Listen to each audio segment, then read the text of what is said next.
शाहनवाज बराह रास्त से चलेंगे। आपको इमरान खान इस वक्त डेविस में खिताब कर रहे हैं। After 9/11, we participated in the war on terror, and both these cost us heavily. The first conflict left us with militant groups after the Soviets left Afghanistan, and a culture of Kalashnikovs and drugs that were used to pay for the war, sectarian groups, which did a lot of damage to our society. And the war on terror that left us with over 70,000 people dead, suicide attacks, Pakistan considered one of the most dangerous places in the world. So when my government came into power, we made a conscious decision that we would only partner people in peace. We will not become part of any conflict. And secondly, the legacy of the 80s, where we were left with these militant groups still operating in Pakistan. This was the first government that has now disarmed them and tried to rehabilitate them. So, as a result of this, the first benefit Pakistan had is in tourism.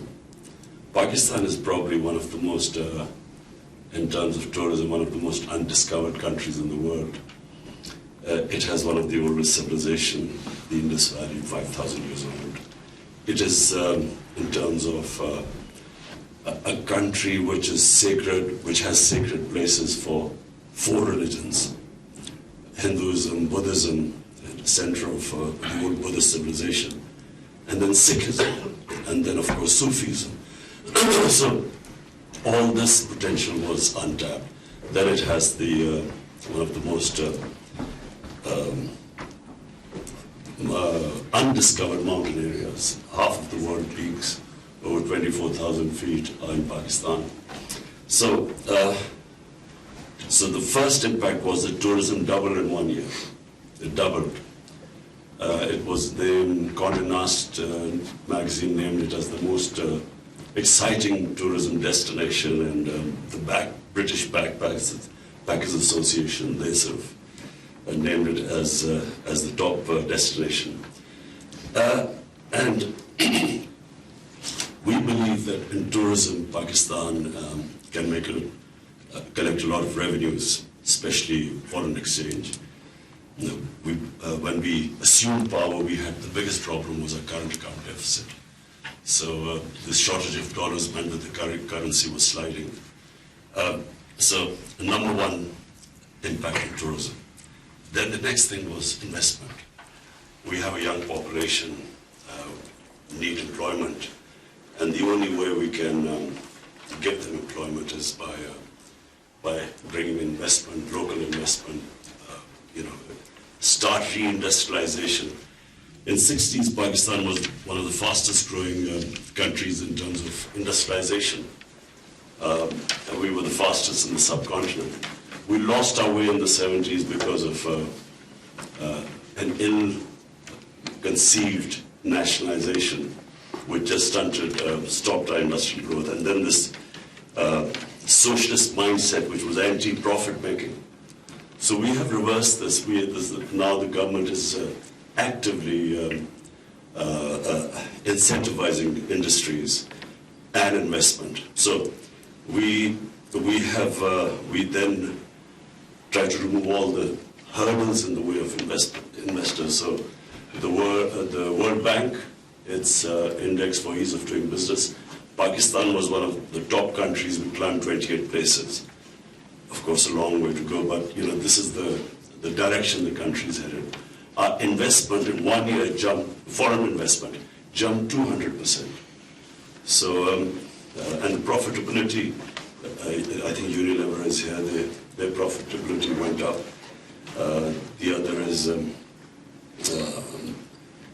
other foreign investors have come back. Cargill, for instance, it had gone away, so that came back to Pakistan.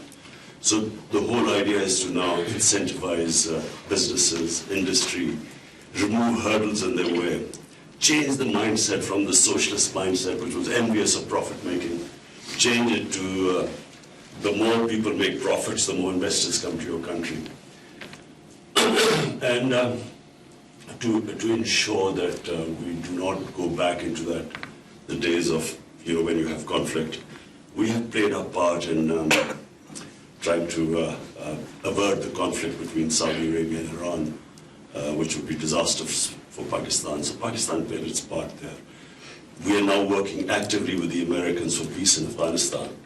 So there are good signs, there's a chance of ceasefire in Afghanistan.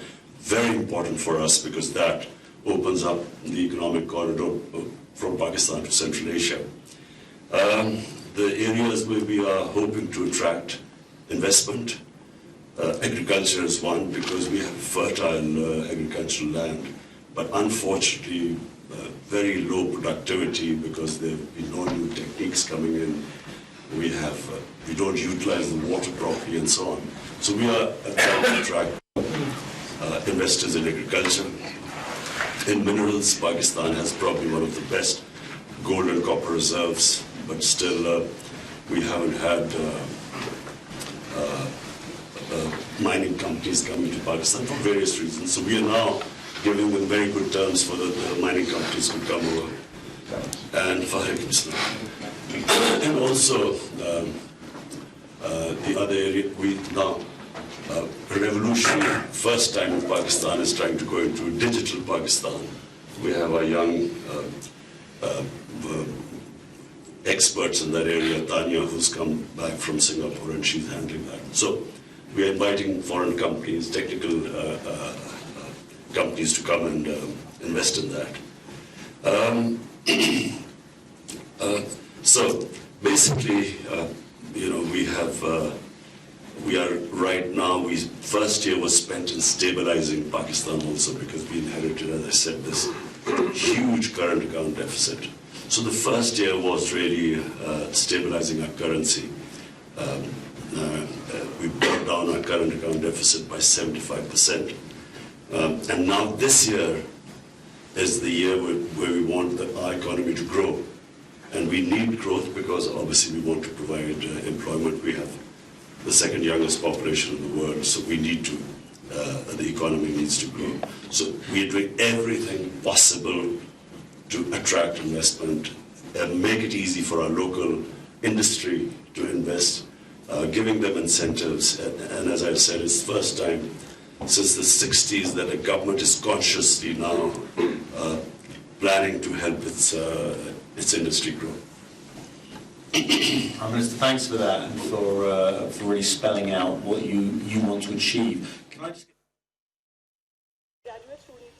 मनाजिर आप देख रहे थे। वज़ीर आज़म इमरान खान का Pakistan strategy dialogue से खिताब जारी था। पाकिस्तानी कौम ने दहशतगर्दी के खिलाफ जंग में 70,000 जानों की कुर्बानी दी, ये कहना है वज़ीर आज़म इमरान खान का। पाकिस्तान में अमन के क़याम का सबसे ज़्यादा फ़ायदा सियाहत के शोबे को है। पाकिस्तान सियाहत के लिए बेहतरीन मुल्क है। दुनिया अब तक पाकिस्तान के सियाहती मकामात को पूरी तरह नहीं देख पाई। हम समझते हैं सियाहत को फ़रोग़ देकर मुल्क की मईशत को तरक्की